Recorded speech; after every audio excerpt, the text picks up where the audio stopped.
Sorry about that. We're getting cut off in the stream here, and I don't know why it goes off, but it's happened a couple of times here. So we'll go a little bit longer here with you guys and try to knock this out if I can. Maybe we lose everybody. We're getting some people back here, it looks like. Sorry about that, folks. I don't know what's going on. We got everything. I don't got any other connections hitting up here in my house. This is the only computer on and rolling. Even my phone is off the network, so it's definitely not that. I think YouTube's live stream just gets a little bit mucked up for whatever reason. Oh well, I'll try to figure it out later and go at it a little bit more. Maybe I got to turn down the latency or something. Thanks for hanging in here with me, guys, though. I really appreciate all you guys in this chat. We've been going for a couple guys, and I didn't think we'd be able to go this long. I didn't even know if anybody was going to show up on this chat today. So it's been awesome having you guys all in here asking questions. I love these interactions, man. I could do this all night. I know it, Ryan. I know it for sure. I needed you, Carl. I needed you.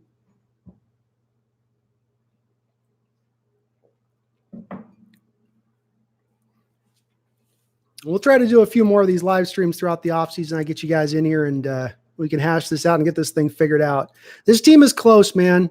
This team is really close, and this is a tough loss. And this was, you just feel like you're kind of punting a Russell Wilson year down the road, a prime Russell Wilson year. But at the end of the day, Jeremy, I'm not mad Green Bay won. At the end of the day, like, this team was the walking wounded, man. I mean, last week, let's just take a snapshot of last week. Last week, you went into that game, you're down 3 offensive linemen, 3 running backs, 3 of your wide receivers, your starting outside linebacker. You've got your best pass rusher has got an abdominal injury that's going to require surgery. Jaron Reed playing with a high ankle sprain. Like, eventually shit catches up to you, right? Like, how deep do you expect your team to be if they lose half their players, Yeah, it'll be interesting to see what the Saints do with Taysom this next offseason because thank you, Eric. I appreciate it, brother. But it'll be interesting to see what they do as he lit it up in that playoff game for the Saints.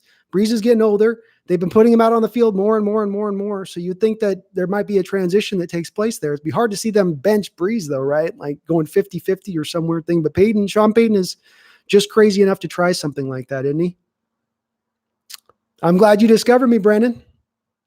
We're pretty new as a channel here. I'm only 11 months old, so I'm just starting to get my feet dug in and get comfy here. You know what I mean? I'm just kind of getting set in a bit. Thoughts on George Fant? I think George Fant is a good backup left tackle, a good swing tackle. He came in. There was a point where he came in one game, and he had 7 hurries allowed in that first game that he came to fill in for Dwayne Brown. Up until that point, Dwayne Brown had allowed only 7 hurries throughout the whole season. So I guess if in your question you're saying, if Dwayne Brown retires, are we okay with George Fant being our starting left tackle out there? Probably not. Probably not. I like him as that third tight end in the heavy formation. I like him as a backup. And if you can get him on a low end deal as a restricted free agent, I'm perfectly happy with it. I appreciate that, Brendan. Thank you. Not going to win the Super Bowl every year. That's right, atheist. And like I was saying to someone earlier, it's, we do get spoiled a little bit as Seahawks fans. We do. In the 2000s alone, we've been to 3 Super Bowls, won one of them. In that same time, there's a whole mess of teams that haven't even gotten close to sniffing the Super Bowl, much less to get there. And it's something to be appreciated, and we shouldn't forget, especially since we only have like 1 team and 2 teams in the local area in Seattle to even root for anymore. Yeah, I love Clowney. I love what he offered. I think people want him to be this type of player because he was drafted number 1 overall, and everyone wants him to be Reggie White 2.0. I don't need him to be that. He's still amazing at what he is, I think. And you pair him with the right type of players, he'll be fantastic. Do you like Michael Jackson? Yeah, he's all right. You can't kick the ball down that long. You can't give up 2 quarters. You got to be in these type of games. It's playoff time, I hope Will Disley's able to stay healthy. He's had some very major injuries over the last 2 years to those lower legs. The other thing you wonder about is he going to be able to come back out with the same athleticism, the same difference maker that he is out there as far as a mover goes. And that is in question. And that is why I don't want to put all my eggs in the Will Disley cart. Like I want him to be a factor and everything, but I'm even okay if going into that. I've always been interested in thinking about going to like, what if we did more of a 2 tight end sets as a staple, where you come out there and you've got 2 guys who can both block and are threats in the pass catching game out there. Not just one guy that's good and one guy that's like, well, he's in there to block, which has been normally how we do it. We never have had really the 2 upper level tight ends on the field at one time. And back in the day, boy, the Patriots were really effective with Gronkowski and Hernandez before he went gangsta. At really utilizing those 2 tight end sets and getting some mismatches because of it. Yeah, McDougal will probably regress because he's starting to get a little bit older. I think we've probably seen his best play up until this point. The nice thing is with Marquise Blair back there, I think he can play either position, and if one of them drops off, you can just click him right up in there and go, which I don't mind at all. I'm upset at ourselves too, Jonathan. You gave up 2 quarters, and defensively, you obviously could stop him. You had the capability of stopping him, and you let him get those 4 quick touchdowns, and it was like you really put yourself behind the 8 ball. Yeah, I do think the Seahawks are a powerhouse in the next few years. The reason being Russell Wilson will still be good, still in his prime. You are one of the youngest teams in the league. You have a ton of cap space to spend. That's even despite having Russell Wilson locked up to a long-term deal. You got Bobby Sock locked up to a long-term deal. So you've got a whole bunch of ammunition to still continue to maintain this rise. That would be my, I don't like Ken Norton at all, Carl.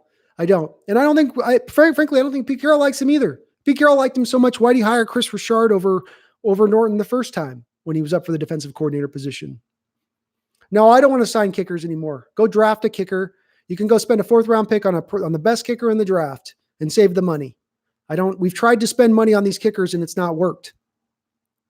Jeremy, I don't think Pete's too old, but if Pete is going to be too fixated in maintaining and holding into the same place that he is held in, which is that he's been unwilling to move, he's been unwilling to innovate, he's been unwilling to change from what he did when he walked through the front door. If he continues to do that, you are going to continue to see probably the same results outside of Russell Wilson pulling off miracles. And that's just my thing with this. He still can be great with this team. He still can be a fantastic motivator. He's one of the best motivator of men there is in the NFL. But on a game day basis and schematics and running plays, he's just not his forte. Yeah, I get rid of both Shoddy and Norton personally. No, the window's not closing because though Russell Wilson is going to be 31 years old next year. That's a quarterback in his prime at that point. And you still got a lot of talent on this team that's very, very, very, very young and up and coming. Yeah, I would say the Ravens were probably had more talent on that team than we did this year, though. I mean, I think they did. Yeah, I'll try to get your questions on it with it. Eric Ebron would be interesting. I don't know that the Colts are going to let Eric Ebron go. I think they've got him locked on a contract, and I don't think that they're looking at trading him necessarily. I think they like what he is. I don't think I want to give up a bunch. I'd rather go O.J. Howard than him. Because I think you're going to cost less and you get maybe potentially a better player. Yeah, Austin Hooper is an interesting one. That guy is the ultimate sort of tweener guy that really could provide some mismatches in there as well. I like him a lot. He's killed the Hawks every time we play him. Man, that guy seems to put up like 150 yards. Yeah, I don't get the Ken Norton love affair. It was a hire of nepotism more than anything else, in my opinion. Pete didn't want to. He's so scared to go outside of his safe zone. He's so sad. So I'll hire Marty Schottenheimer's son, or he'll be just like Marty. I know that. I know what I'm getting with that. And I'll hire Ken Norton because I know Ken and he's coached with me years. I don't want to go outside somebody I don't know. It's like, dude, you've got to push it. Part of the thing that's made the great dynamic between Schneider and Carroll is they didn't know each other. He hired him. He was a guy he didn't know. And I think Carroll doesn't trust himself as much as he should with guys he doesn't know, maybe. I don't know. I'm kind of speaking out of school, but I don't think Carroll's retiring at all. No, I think he's going to be here for the next few years, and I don't think he's changing. The only way you're getting TJ Hawkinson from the Lions, Nathaniel, is if you're able to flip Rashad Penny, who the Lions are absolutely infatuated with. So if you can combo Penny, that's a great deal. I mean, if I can take Penny, I'll do a Penny and a 3rd rounder for TJ Hawkinson. They won't do it, but I'd be open to that.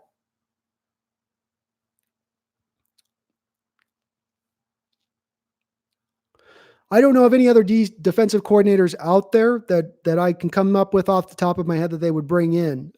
Gus Bradley could be fired with the San Diego Chargers, I believe, because they could be going in a different direction. So you could be looking at him. But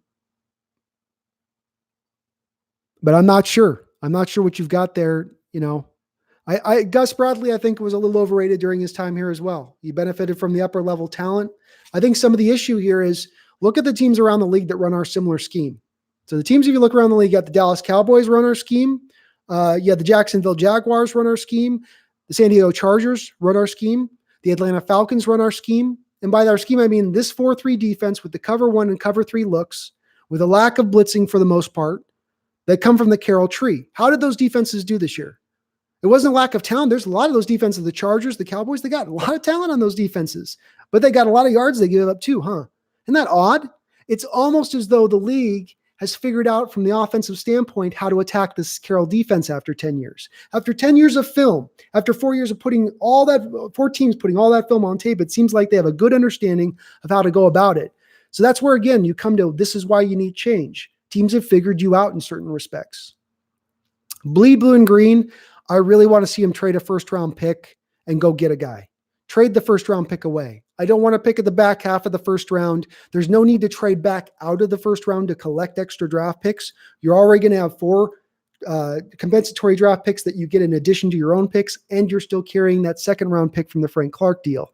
All that to me adds up to move that first-round pick somewhere else. Move it for a sure guy, for a guy who's ready to be inserted in the lineup and give you prime play right now. Should we get Kenyon Drake? Yeah, Russell has absorbed a lot of hits, Jonathan. There's absolutely no doubt. Top 5 Seahawks. Someone was asking this earlier. I would go with Steve Largent, Walter Jones, Kenny Easley. Who else did we have on that list? Who was my other 2 guys that I had? I got to think about the 2 guys I had. Bobby Wagner was on that list and Russell Wilson.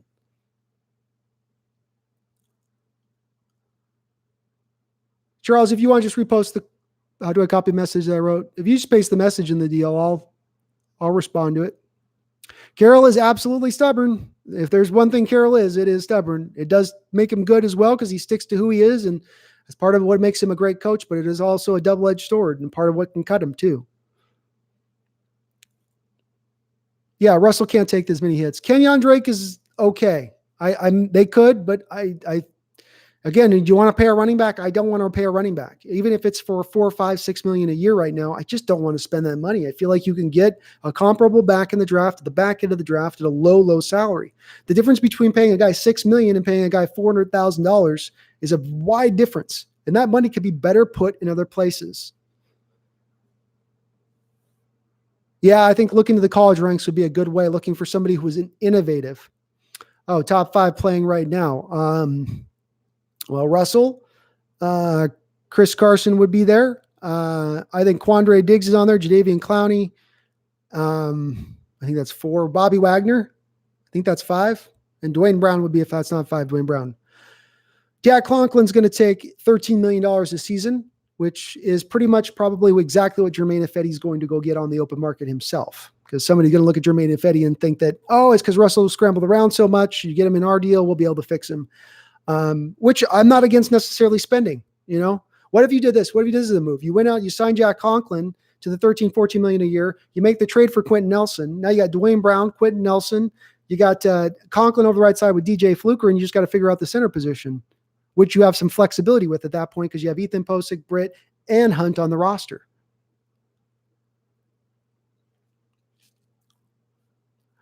No, Krusty Bean, I thought that the guy was a little short on the catch. I thought his elbow came down first, and it looked like his elbow was marginally short. But it was what it was, Now, love me Tyler Lockett. Yes, I do have a Patreon account. I don't have it with me though right now, but I will get it posted, Jeremy, here on my page and get it up on these live streams. I'll put it down in the comments on it. Yeah, I'm not a big fan of Gus Bradley. I think he's a little overrated. Just think it was. Boy, Brandon, I'll tell you, I was watching the Titans with Conklin on a couple of those games, and he's been a monster for them in the run blocking game. I like him a lot too. He's not a perfect player, but I think he'd be a great fit for us over at right tackle.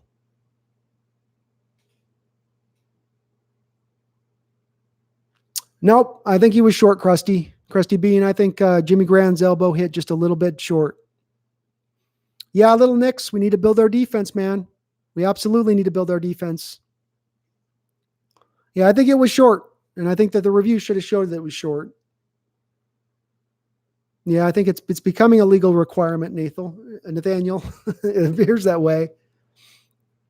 I don't know if Bobby Wagner's trash, Jeremy. I just think that what's happened maybe this year is that he's not been exactly the player he was in previous years. He still led the league in tackles.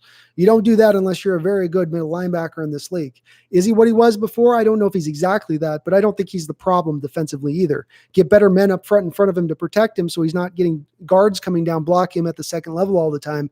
And you could see a night and day difference in his play from this year to next. Thanks, D Nugget. I really do appreciate that. Yeah, Gilbert, I do think the Seahawks need a tight end. And I think there's ones out there you can get. My number one goal would be to go get the two top guys I'd like to see them target to get, who I think you can get on a low-end deal but give you a high potential, would be David Njoku from the Cleveland Browns and then O.J. Howard from the Tampa Bay Buccaneers. I'd look for those two guys. You get maybe a third or fourth round pick could maybe get it done to pry them away.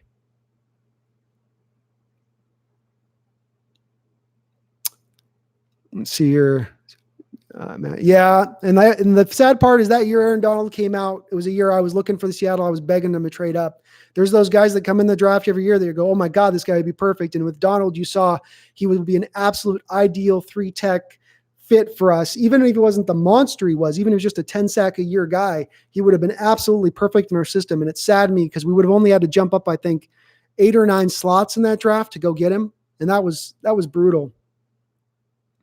Top 3 all-time favorite Seahawks games. I would go with the Niner game, the Packer miracle at the Clink, and I'm going to go with the Bronco win in the Super Bowl, just because getting that Super Bowl win in the way that we did it was amazing, absolutely amazing.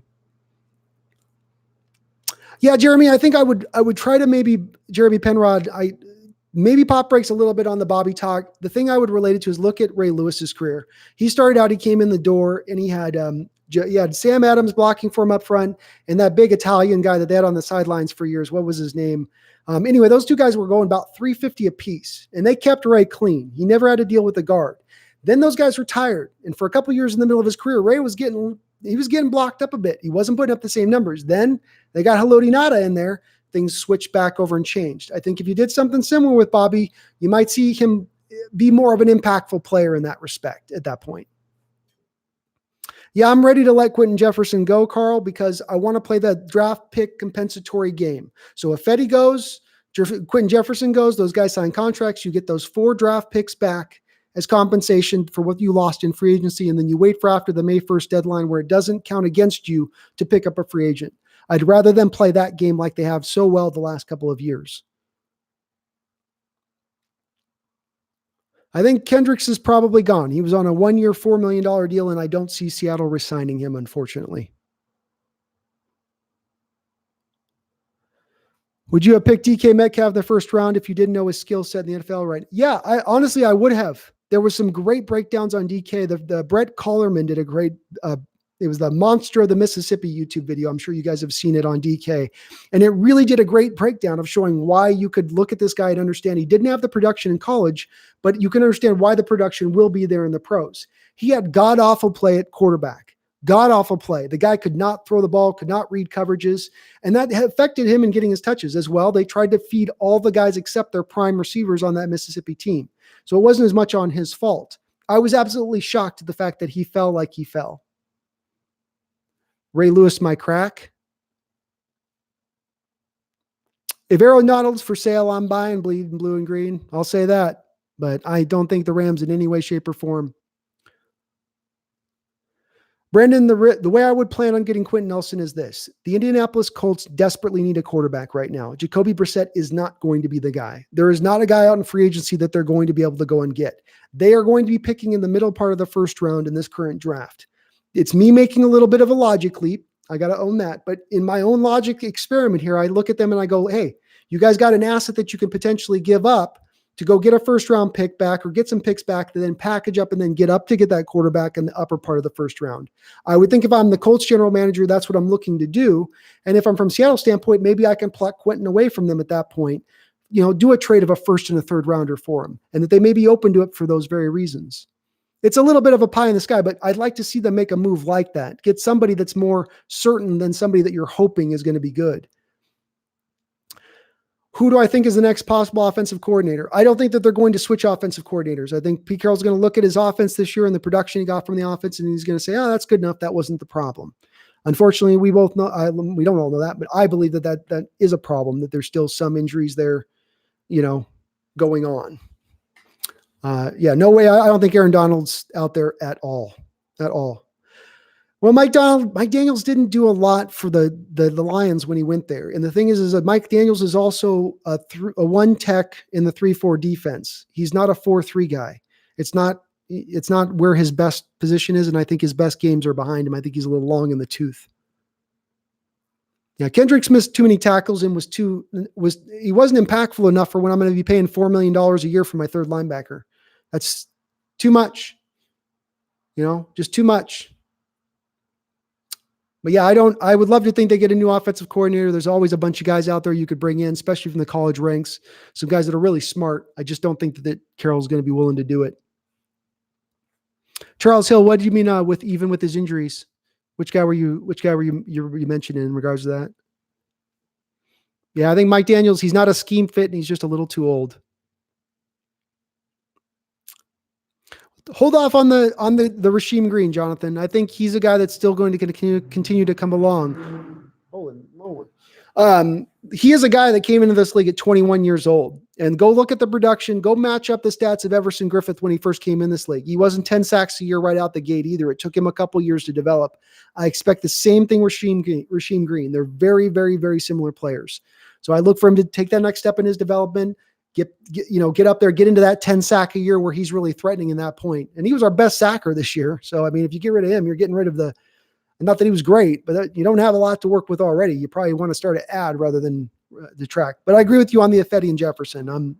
Both of those guys will get contracts in other places, and I'm perfectly fine with that. Everybody's out there drag racing. Yeah, Carl, I think that Marshawn, you're reading into something I think that's right on the button. That I remember that soundbite as well from the Super Bowl. And I think it's part of the issue at times is the lack of aggressiveness and the lack of, we're going to play it close to the vest and we're going to be protectivism. Think about it. That's the whole way our defense is built at the start of what it is built to be. We're going to stop the run and we're going to prevent the big play. These are the tenets of Pete Carroll. And built within that is the big play, which is the fear of the big play. And that leads to you leaving the soft zones underneath and allowing those easy completions because you're so obsessed with the fact you don't want to give up big plays. Why? Because Carroll's got all the stats that show that when you give up big plays, you lose the game. I don't know.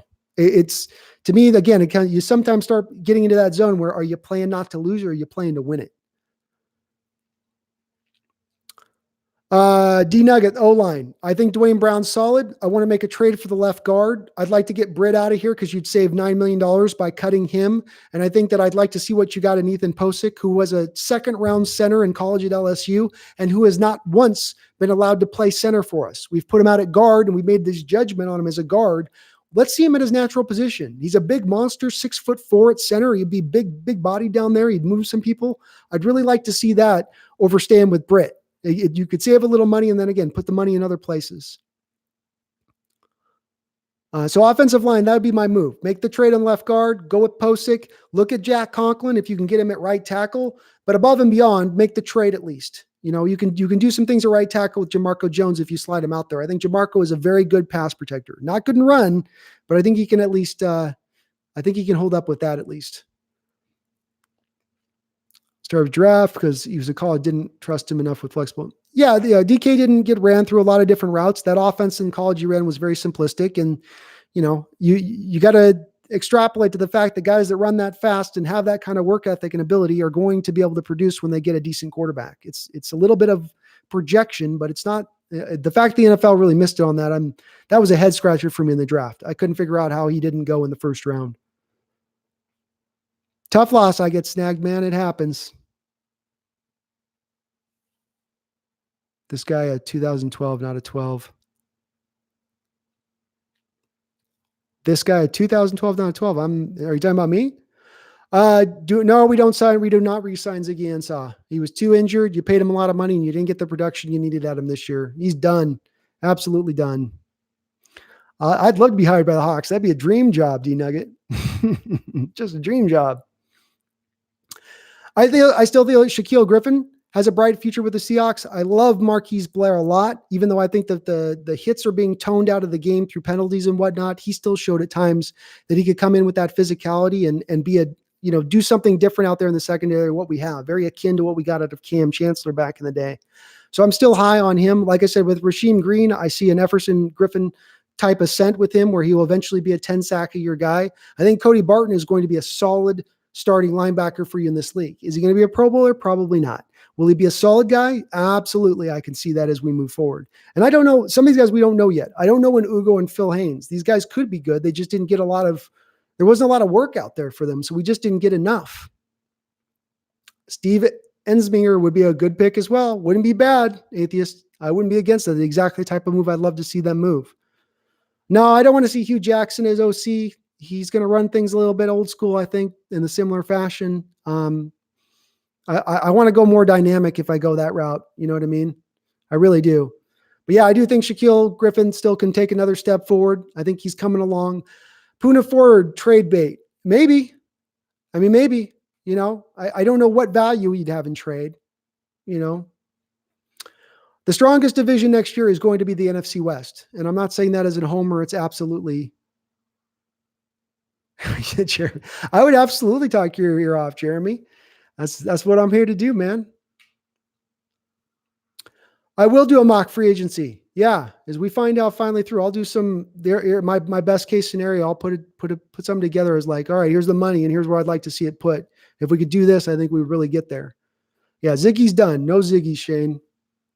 Absolutely no Ziggy.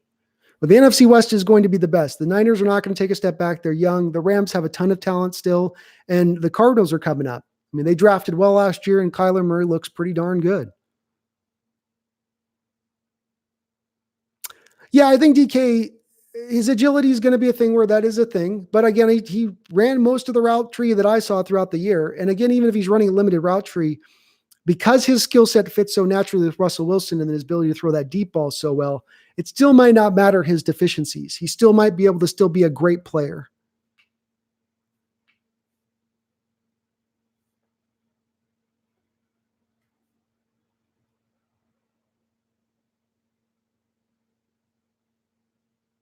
Yeah, that was an amazing pick by them to get DK at the end of the second round like they did. Props to them for jumping up. Well, D-Nugget, this is the issue here is that if you're going to play a scheme that's going to allow for completions, you're going to have a lot more plays on your defense. So there's going to be a lot more opportunities to have tackles. You're going to have less 3 and outs because you are a bend but don't break defense, which will put the tackling on display. This is part of the thing I'm talking about with the innovation and changing the game up a little bit. In that you can't you can't practice your hawk tackling like you did back in the day, right? You can't do it as much. So the fact that you have a defense that allows more plays and more tackling potential to happen is going to have more broken tackles. It's just the way that this is going to go to a certain degree in the way that you schematically build it. And you're not going to get better at tackling because you can't fucking practice it. If I can't practice tackling, how can I get better at it? I'm not going to get better at it pulling a pad down to the ground. They did a little pad pull down tackle. That's not going to teach you how to tackle. The only way to learn to tackle is to tackle real live guys. They don't do it anymore though. Yeah, I'm on the boat with O-line and D-line, man.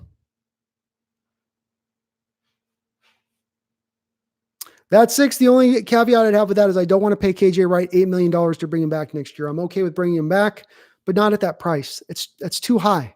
It's too high. There is some money rolling over, Atheists. We are going to have some cap money rolling over because we had a lot of the money in our contracts this year were built in the incentives. So like Ziggy Ansah, he had game day performance bonuses built within his contract, and he did not get to all those. So that money is going to be rolled over, and there's a couple guys where I know that was the case for us, and we're going to benefit from that. Not a ton of money, but there's going to be a little bit of money rolled over. And in the past couple of years, we've rolled nothing over. We've just had to eat a bunch of money. You want to see air raid, Shane? Yeah. I don't know if we could go to that much of a passing attack. I'd still like to hold some balance, but we do play in a stadium where it rains a bunch and it's hard to throw in those conditions.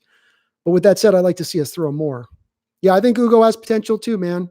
I absolutely do. I would go for Chandler Jones. If you can go pluck him away from the Cardinals, I go make that move. Absolutely. I don't think the Cardinals are going to trade within their division in that kind of deal, though. If they move him, I think they move him outside of that. Yeah, the Adams play is going to happen, man. That's a great receiver. That's a great job of the Packers to line him up inside like that and take advantage. It's hard to hate that. That it's just one play. And Ugo played fantastic last week. Top rated defensive player by Pro Football Focus for us against the Eagles. So he's a guy that I can see doing very, very doing well as we go forward. So Andrew likes Kendricks, man. I'm not as much on the Kendricks. I got to say, he missed a lot of tackles. He wasn't as good in coverage, I thought. He blitzes pretty well. But I don't know. Blaze, I don't think the NFC East will necessarily be better. I think that they tend to be they're one. I don't know. I'm not as sold on them. I think the NFC South is better. I think the NFC North is better.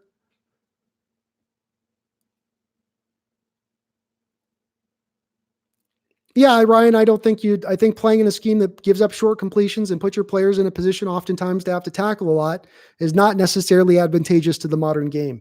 And it's where, if I'm building a defense in this day and age, I might be looking for a little more boom or bust in my defense, a little more of an ability to get the 3 and outs and stops, as opposed to holding teams to field goals. Because we didn't hold a team to field goal today. That's supposed to be what our defense is set up for today, was to hold a team to a field goal. But they gave up touchdowns throughout that first half.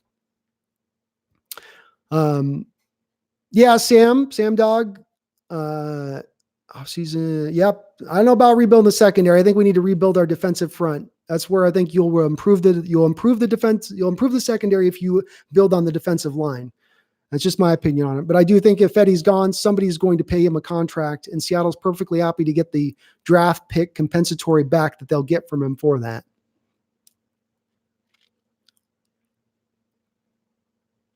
Jonathan, he did put up some good tackle numbers. I think he had some of the best of his career as far as tackle numbers this year, and he had okay moments in coverage. So if they bring him back, I wouldn't hate it. The base point of this year, you spent over $20 million on your linebackers, and you were the 30th rated defense basically, and you didn't play a great defensive game in this one. So I don't want to see them allocate that amount of money back onto that unit of the defensive side of the ball. I don't think it's the best place to go with it. What I think's happened to home field advantage throughout this year, I think it's a little fluky, but I also think that I don't think it's as loud in CenturyLink. I think there's a lot of wine and cheese crowd in there. Not as many, middle class, people in there willing to scream. I've been in that stadium in recent years, and I've almost gotten into fights a couple times trying to get people to get loud. I'm literally begging people to scream in CenturyLink, if you can imagine that. And then everyone gives me the look like I'm being the asshole. And it's like, you're here to make noise, motherfuckers. Loud. That's what we do. Come on. I don't know.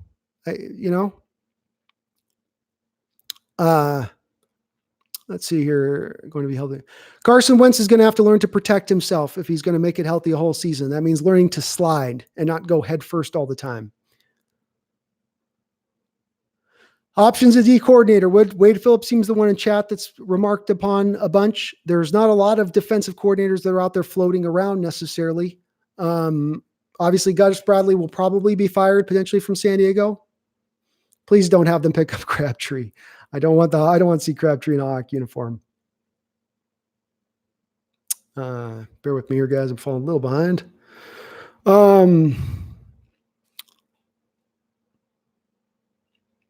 I would say, here's the thing with Blair starting next season is I don't know.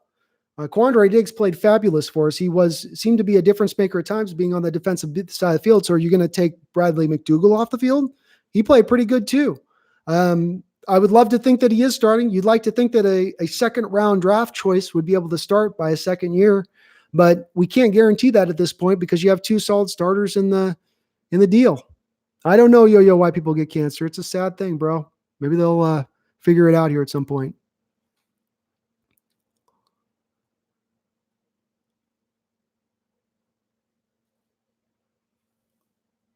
Jermaine Kearse is coming off a major injury. There's no reason to go in that route.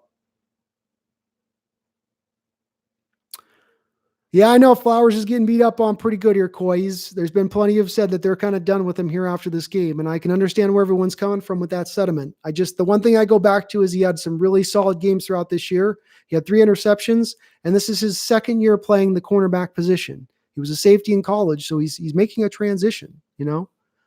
I hadn't planned on streaming tomorrow, Sebastian, but I will try to stream some more since this is seems to be like a fairly popular thing. I'll definitely try to get on more and schedule it. So just make sure you're sub to the channel and keep an eye on the postings, and I'll do an open chat from time to time if you guys are up for it. If you guys are feeling it, I'm definitely down for it.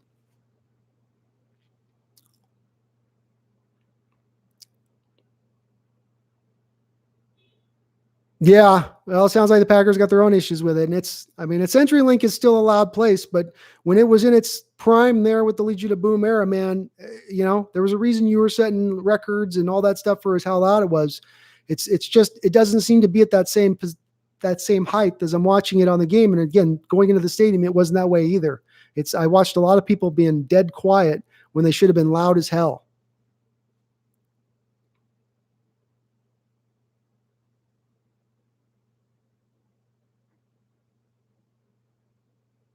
Yeah, Sam Dog, I'd like to see this. The trenches are where I'd like to see it concentrate. I don't think you're going to be able to attack all that in an off season.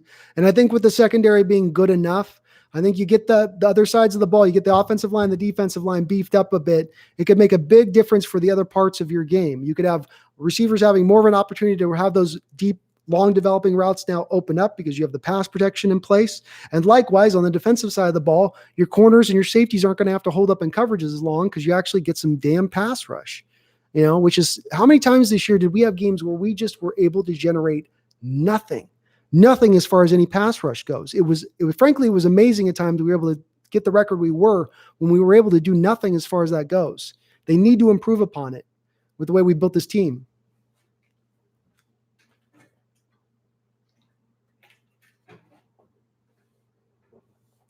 Oh, we got a cat setting.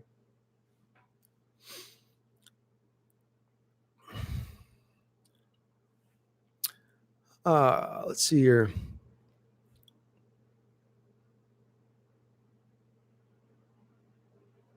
Yeah, D Nugget, I think I just saw your comment on the turnovers. The turnovers this year, and this is, again, I'm not trying to blame it all on pass rush, but turnovers kind of come out of the fact that you're speeding up the play at times for interceptions. You're speeding up a quarterback's clock. You're having him get rid of the ball earlier than he wants to get, or throwing into coverage and tighten coverage that he doesn't want to throw into. When he has the time to sit back there and really decide what he wants to do, he can really wait for the guy to break open and make sure that the throw he's making is going to be assured. And this just leads to less turnovers. I think if you've got that clock sped up in that quarterback's head and he knows he doesn't have more than 2.5, 3 seconds to throw the ball, that you're going to see more turnovers happen at that point. And we had a couple runs throughout this year where we did okay at doing turnovers. It is in the base there, but the pass rush is not there. It's done. You're not going to get it. Yeah, that's my kitty up there. It's my little Cersei.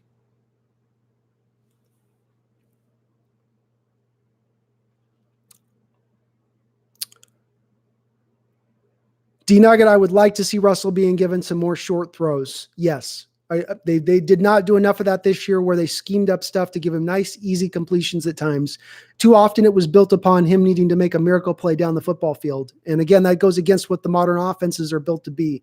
Modern offenses are built to have easy plays built within them, easy completions built within them, as long as you're running things schematically appropriately. And unfortunately, we just don't really do that with our offensive coordinator, as I can see it. Let me see. Sorry if I'm falling a little behind here, guys. Bear with me. I'm Packers fan. Fresh Prince, thanks for dropping in, man. Good luck to you guys. It was a good game. LT asked why they didn't use Turbo. They didn't use Robert Turbin because he was an emergency guy they brought in. They wanted to stick with Homer and Marshawn, and those were probably their best options. Turbo, even when he was at his best with Seattle, was really not that great. He was all right, Yeah, they could be more creative with their blitzes, Atheist, but the problem is that it's hard to blitz out of the 4-3 scheme. Show me a great blitzing 4-3 defense in the last 5 years. I'll wait.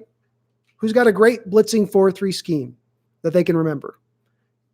There's not a lot of them. It's hard to do. It's easier with the 3-4 because you have those linebackers widened out a little bit, and they have the potential to drop into coverage in the zone blitzes. And you can't do the same thing really with the defensive ends because they're just not going to be as much of a threat to be actually good in coverage if you do drop them in like that. So, it's just hard to blitz out of this scheme. You need 4 guys on the line that are threats to get to the quarterback. You can't have weak links or guys that are just a guy in there, a guy that's just going to, push his dude and stand around. You can't afford to be that way if you're going to run this scheme. It doesn't work.